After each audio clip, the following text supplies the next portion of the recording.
Okay friends, it's time to get started on our job. Let's make our way right up here to the mirror switch. For this, I'm going to carefully use a small flathead screwdriver. You want to get in between the door panel and the switch assembly itself. We'll just carefully press in there, and then we'll gently pry this out of position. Now once you have it popped out of there, you're going to have to grab onto this, and we're going to start tilting it downward like this to roll it out of position. Now let's make our way to the bottom of the switch. Right here, you're going to find an electrical connector. We're just going to carefully get in between this area, gently separate it, and go ahead and pull out the wiring.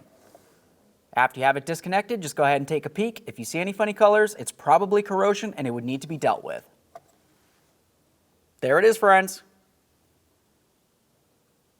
Time to install the mirror switch. Let's go ahead and reconnect in the electrical connector.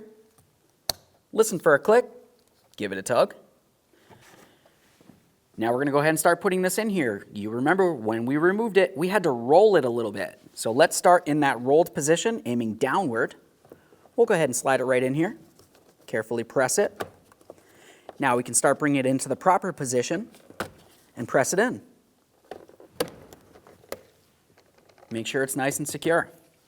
Okay friends, we got our mirror switch installed. Of course, now at this point, you're going to want to go ahead and put the key in the on position. That's 2 clicks. After that, test your mirror functionality. Thanks for watching.